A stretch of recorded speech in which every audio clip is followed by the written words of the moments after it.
Hello, welcome back to the Waffle Press TV Hangouts. For the first time in like 2 weeks, it's been busy and hectic, and oh boy, it's I've it's been a dark time for me without these hangouts. My name is Diego Crespo. I'm your host, but I also have a co-host, and her name is And Mighty Sophia in the house. yeah, and we haven't gotten together on these things in a while, and life has gotten dull. There have been other podcasts, but it hasn't been the same, to be honest. Yeah. I need more TV discussions. Too much movie talk, and Comic-Con drowning me with movie news. And it's just too much. I'm only human. I miss TV. I feel ya. And so we're going to talk about some TV today. First up on the docket is True Detective, because it's the halfway point of the season. Episode 4 just aired on the Sunday this week. I forget the exact date, but first off, let's talk about our thoughts on the season as a whole, because the last time we stopped, I think we were talking about True Detective, and we mentioned that the season starts off with a maybe question mark, like in quality. Like there's something there that's still True Detective-y, but it's missing some True Detective flavor at the same time. Emily, why don't you go ahead first and let us know your thoughts on True Detective thus far this season? Yeah, so as we are reaching that halfway point, I feel that, as compared to the first season, there is a bit that is left to be desired for me, I suppose. I wasn't really setting in place any big expectations of like, okay, now that we have these characters, this is exactly what needs to happen. Like I have been willing pretty much since the beginning of this season to just stick around and see what happens and to give the benefit of the doubt initially.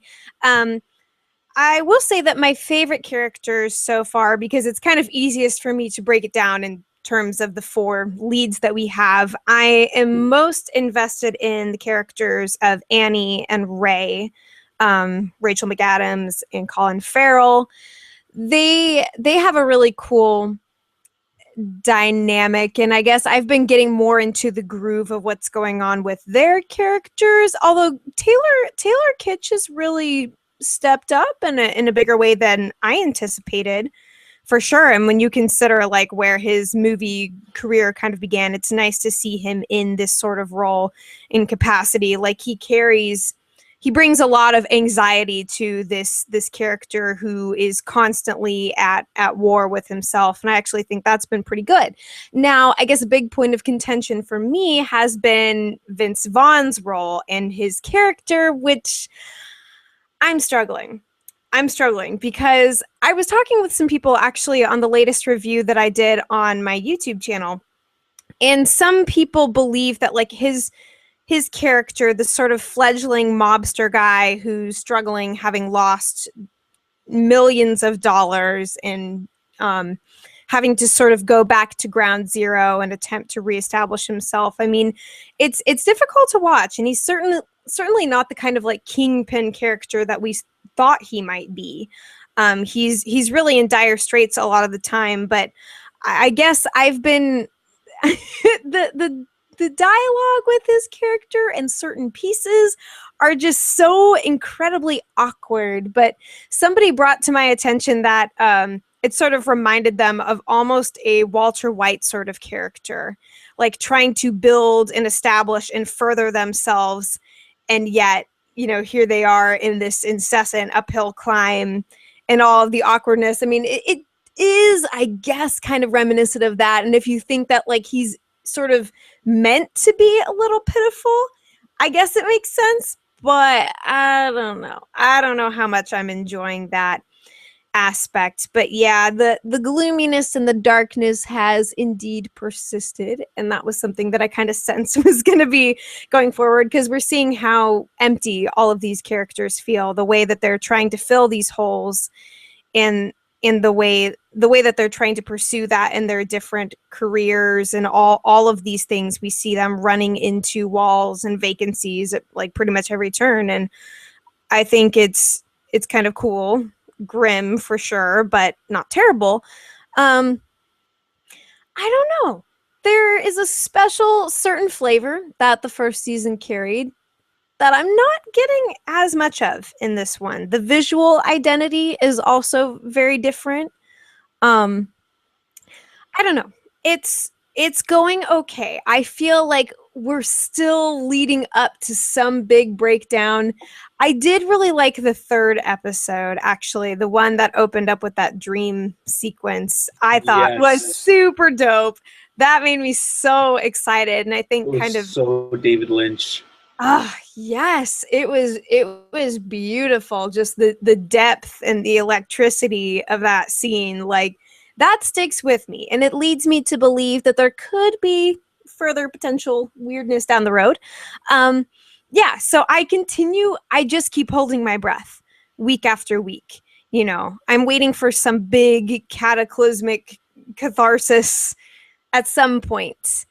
I don't know if I've experienced it yet. I don't dislike this season. I'm not in love, but I feel like by the time all is said and done, I am going to be able to speak with clarity. And at this point, I'm still as much in a fog as a lot of the characters are. But anyway, those are my thoughts. No, I mean, those were extensive thoughts, but I don't fully disagree. I do like Vince Vaughn in the role. His dialogue is exceptionally awkward, though. Yeah.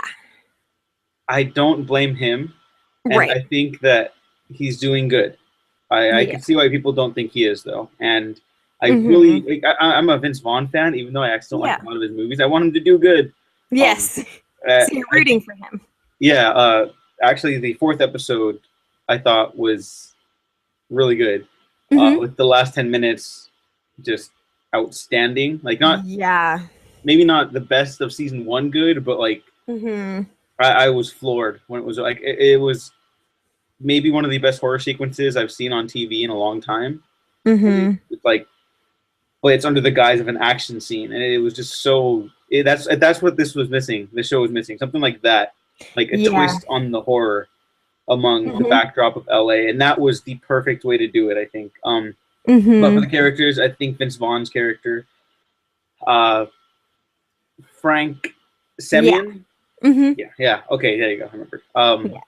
His stuff is just repeating itself by this point. He goes to someone for help. They say no. There's contention, and then he has to figure something else out. And then it's like rinse, repeat, and don't do that. No, well, you're True Detective. You're supposed to be changing, constantly evolving, and that's disappointing. I think Taylor Kitsch is surprising a lot of people, and how, like, again, I don't think anything's really outstanding in this season so far. Right. But I think people are turning around and Taylor Kitsch like, oh yeah, he is a good actor. Just Hollywood tried to make him the thing for a while and didn't work out. Rachel McAdams and Colin Farrell. I almost called him Will Ferrell. They're both the standouts. They're both so good. Rachel McAdams gets a chance to break away from like traditional romantic leading lady stuff, which she's very good at. Not to knock that on her or anything. She just typecast for a long time, and here you get to see her play with other toys, literally like knives and guns. She's just so good. She has like a really commanding presence. Colin Farrell, his mustache. I don't believe in many things, but I believe in Colin Farrell's mustache. Amen. Yeah. The rest of the story and the plot development for season 2 have been less fascinating, but I like the atmosphere still. Plot only goes so far for me. I like the characters and like atmosphere and direction, writing. I'm in. This season doesn't really have all of that. Like, it's not firing all cylinders. I don't think anybody will claim that. But I do like this season. And I feel like a lot of people came in ready to just dismiss it from the get-go. Like, people are saying like it's just awful. I'm like, whoa, back down. No, it's not. It's by far not one of the worst things on TV. I think if people are a little disappointed, I can understand that. But like, awful, I think that's just absurd. There have been some odd tweets and such and remarks about how the dialogue is definitely stilted more this season. I think some of the editing, like the way the show flows now, isn't as smooth. It feels like kind of choppy at points. It's a little messy. I think that from season 4 or for episode 4 onwards, we're gonna get a little better. Like, some people mentioned to me that they thought the first half of season 1 was stronger and the second half of season 1 dropped the ball. And so they're saying like, this season is going to be the reverse of that. I disagree, but yeah, I agree with the last part. I think right. the second half is going to be stronger first. Mm-hmm.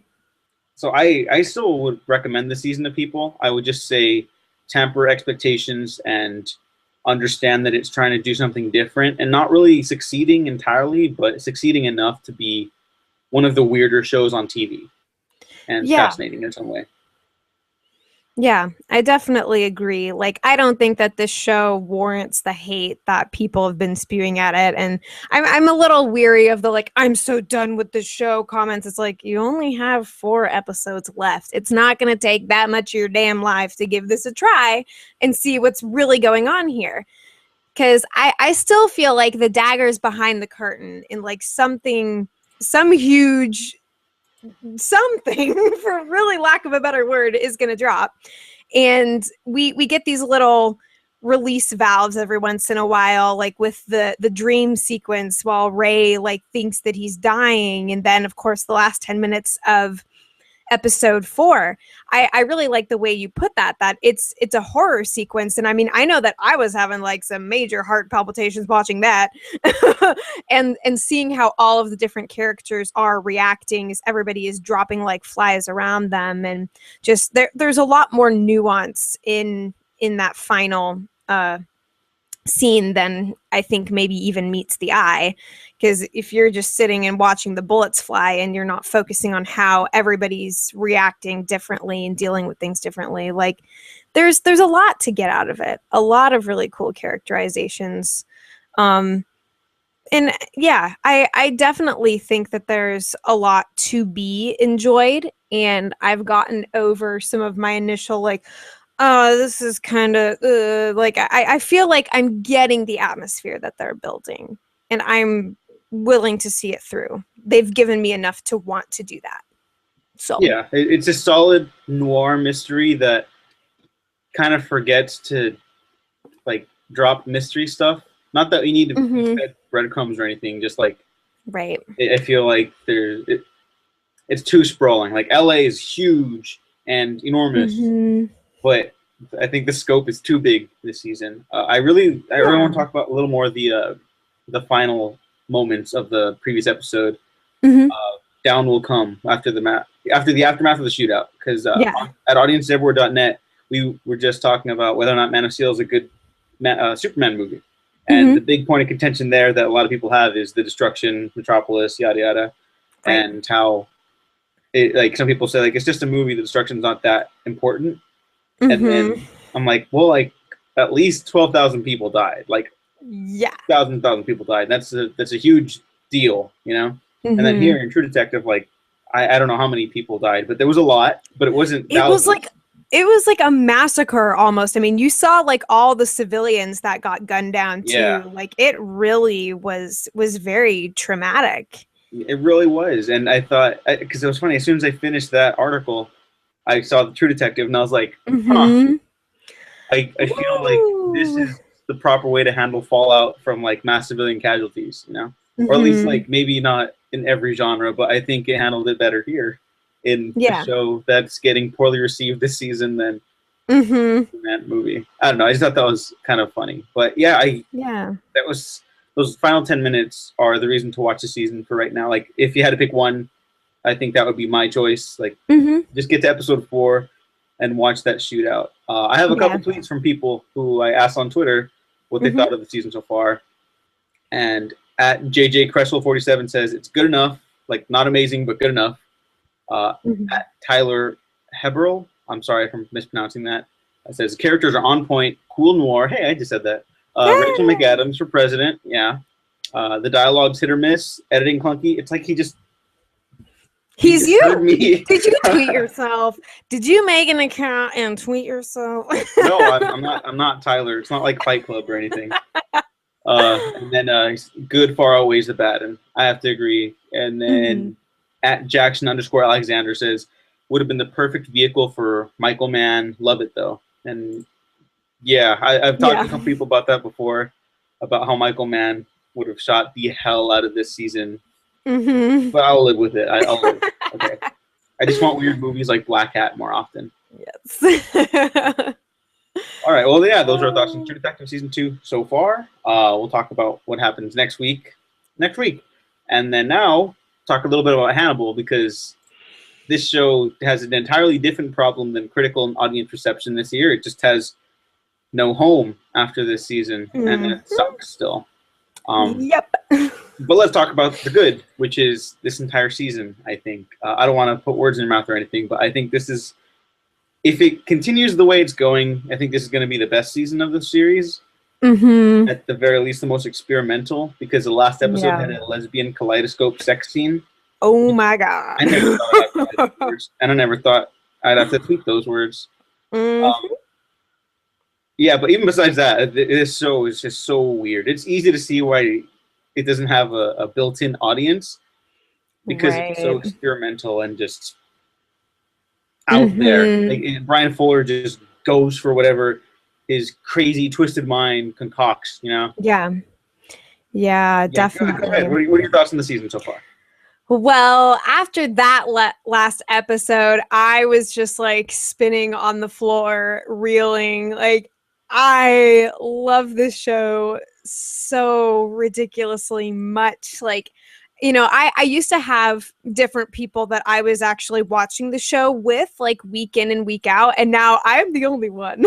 I am the survivor of my original Hannibal clan, because everybody else kind of fell out of the wagon along the way, and I just kept snowballing down the hill and taking whatever came. But I definitely think that this season is shaping up to be the absolute best yet, because it is just the pinnacle of fearless.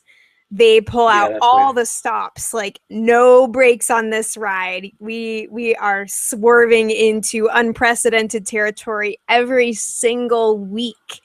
And even when the plot just becomes completely immersed in all of the crazy out there visuals, and you don't know what's going on, and you don't know if you want to, and you're laughing hysterically because nothing makes sense. Like, it's the single greatest trip into mania that I have ever taken. And this episode was one of my all-time favorites. Getting to see Bedelia High, I think, was the highlight of my life. I was freaking out that entire episode. Like, everybody was just on acid. It felt like, just with Hannibal, like, cutting into Will's head, and with the completely, well, seemingly out of nowhere affair with Alana and Margot, but that also completely makes sense and yet defies all sense. And with the way that Bedelia is painting herself and kind of creating her own alibi for what's happened with Hannibal, and just like everything reaches such a huge fever pitch this week. And I think that we're in the perfect position for whatever is to come. And it's gonna be, honestly, the rest of the season, I think, is gonna feel like almost a new season, because we're gonna be doing a big time jump. I don't know if you heard about that. Oh yeah, after the next episode, there's a big time jump for something I'm very excited for. I know. Red Dragon. I watched the preview from Comic-Con for Red Dragon, and as did I. I'm pretty stoked. Yeah, you know what? Let's just I'll wrap up my thoughts on the season so far really quick, and then we'll talk about that, because there's some weird shit going on there. Oh yeah. Which, given the source material, which I have yet to read, but adaptations anyways are just as weird. But this season of Hannibal is just so bizarre and so unapologetic in what it wants to do artistically. It's the best horror related content I've ever seen on TV. Like, I try not to use so much hyperbole, but it's like, this Hannibal is the hyperbole. Like, that is the top.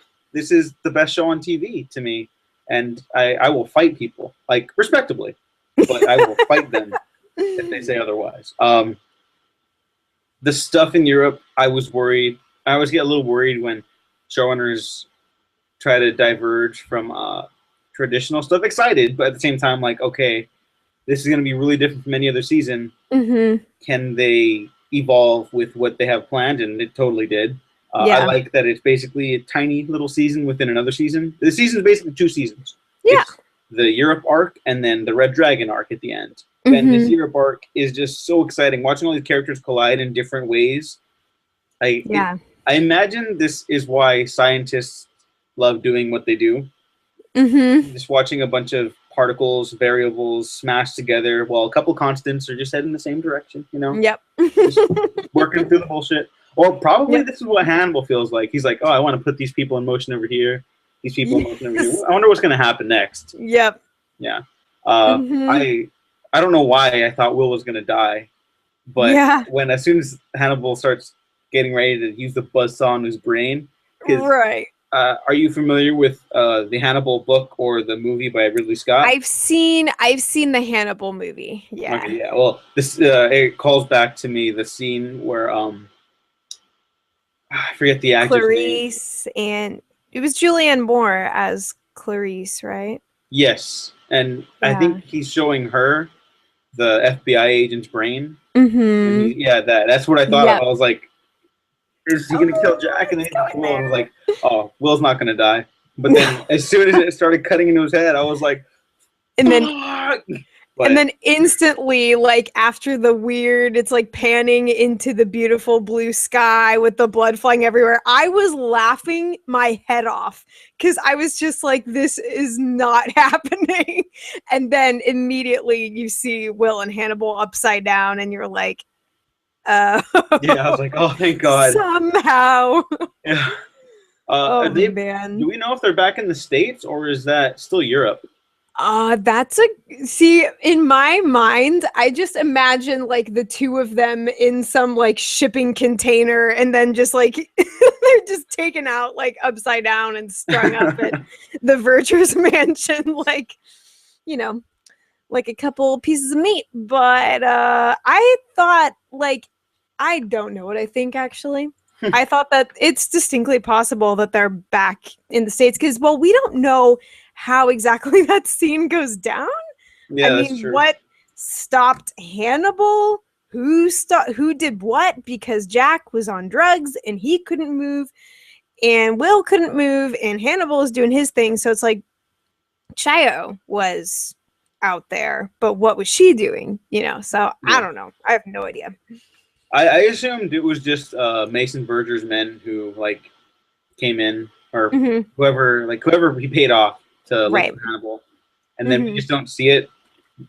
I guess I don't know. I mean, it'd be cool to see it, but at the same time, I think Hannibal's a show that's like, you missed that. Well, if you look back, it'll be there, but we're moving on now. Sorry. It's not a dumb show, but it's just like it's not so fast paced. It doesn't make sense. It's just God, it's just sort of like roll with it. Just deal with it. Yeah, exactly. And it doesn't feel dumb by asking you to do that. It doesn't talk down to you. It's just like, no, come on, we're going on now. Yep. We're moving. Chop. We're getting out of Europe. We just got to eat some people first. And all right, let's talk about that Red Dragon trailer. Because why? I was in disbelief just watching it because I mean, I knew that this was coming.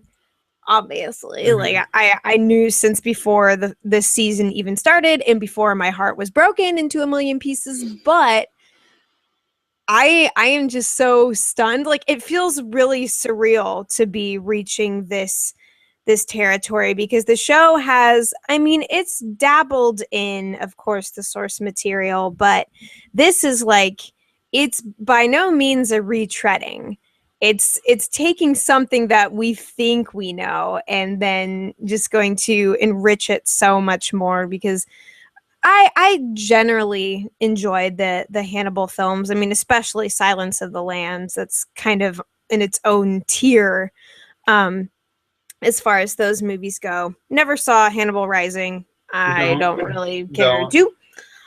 But it's super surreal. I'm very excited to see Richard Armitage as the Red Dragon and sort of the way that he's going to portray that kind of character. Just from what little we could see, I think he's going to do a fantastic and like truly standalone performance. But yeah, I don't know, man. I'm scared. It looks just as artistically crazy as the rest of the season. Yeah. And maybe the most weirdly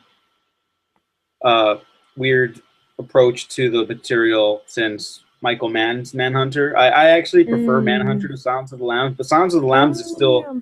I never saw Manhunter. I have no It's on idea. Netflix. Everyone should watch it. Oh, Watch it a million times. Prep for the Great Red Dragon. Become the Red Dragon. Yeah. Tom Noonan plays the Francis Dollarhide character in Red Dragon, and so far all the portrayals have been so different. Ralph Fiennes did it in Red Dragon.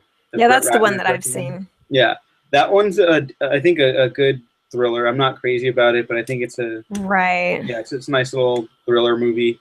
Manhunter is mind-blowingly good. It gives you the same feeling you get when you're watching Hannibal, where it uses the imagery and the direction to tell the story, not just written words. So they're hand in hand. You know, like, they make me want to do like the war boy thing from Mad Max. Like, yeah, yes, so good. Yeah, and so the Francis Dollarhide character we all know from previous iterations is a weirdo. But he's a fascinating weirdo. And in Manhunter, you actually don't get to know that much about him. Yeah. Like personal life. In Red Dragon, you do. And I think that they're going to blend the approaches there, because if the back half of the season is that entire story arc, I think we got to learn a little bit more about the character. Yeah. When Richard Armitage was first announced, too, I was like, oh, it's a great actor. I can't really see him in the role, but it's a great actor. Yeah. And then from here already, it was like my fears were quelled. I was like, wow, he's doing some total, like, perfect for Hannibal. He's doing something totally different from before. Yeah. And he's covered in blood, naked outside for some reason. Don't know what that's about, but I'm interested. Not because he's naked, just because it's, you know, that's not weird. I'm wondering if they're going to do, I don't know if I heard this, but I'm wondering if they're going to give Will Graham the family that he has in the material too, like a wife and child. Yeah, it's like I struggle so much to see that just because of all the shit he's been through. It's like, who can he share his life with but Hannibal? Yeah, exactly. There's no room for any other significant other, as we know who it's been and who it will always be. Hannibal. Yeah, that's it. I don't know about that. Who knows? Yeah, that's the one thing I'm interested in, because I think it's okay if you don't give him the family. There's just an important part of the material, but Hannibal is veered off into his own territory that you could still do interesting stuff with Will Graham, Hannibal, and the Red Dragon's relationship, or I think the Tooth Fairy is his nickname. Yeah, I think, right. Yeah, it's just, I'm so excited. It's going to be so weird. The Red Dragon stuff is like, it's just so fascinating and disturbing, and it's just his obsessions are so intricate and disturbing, but it's just it's like a train wreck. You can't help but look away. Right. And, I can't wait. Yeah, it's going to be, it's the perfect kind of trippiness to lead this season into, I think. Yeah, I'm very much excited. And excited for kind of the fact that we do almost get these 2 seasons in one, you know, when you think about it. It's getting to see different forms of the story in different times. And I did actually hear that I think Amazon was going to take Hannibal up, but they wanted it to go into production way sooner than Brian Fuller wanted. I know. Which just, he has too much integrity for his own good. I know. Part of me is like, just do it. Just do it. Fool. The rest will fall in line. Yeah. I mean, he's got a point. I mean, if he wants to maintain the quality, I get it. It just hurts my soul. Yeah, I'm starting to feel like it's going in the direction of miniseries or even film at this point. Because, I mean, Brian wants to continue it just as much as we want him to continue it, but at the same time, he wants to make this, he wants to make his design to go back to the language of seasons 1 and 2, Hannibal. But, yeah, so it's like probably the format of a film or miniseries would afford him more time to be able to work around like maybe the lack of patronage that he had under NBC, but to still make something that's going to be lovely. So I'm just going to attempt to be ignorant of its end for a while and enjoy what's coming.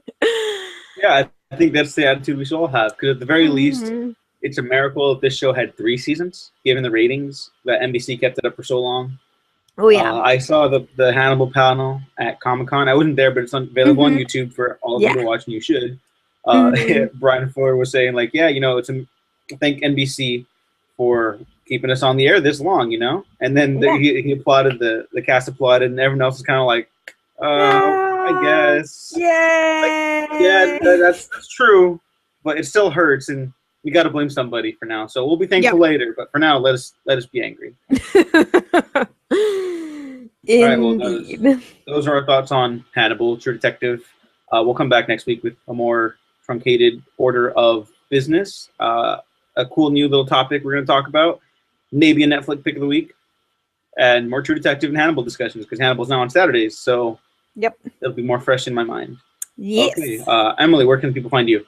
So you can find me on the tube of you at M Mighty Sophia. So that's EM, the word mighty, and SOFIA, which is also my public Facebook and my Twitter handle.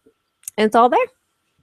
All right, and you can find me at Jake Waffles on Twitter, at We Talk Movies on Twitter, or audienceeverywhere.net. All the Waffle Press stuff, uploading a couple other podcasts that I've been doing since a mini break because life and such. But yeah, everything down below on the doobly-doo, and we'll be back next week with more TV talk or TV hangouts. We have been professionally unprofessional.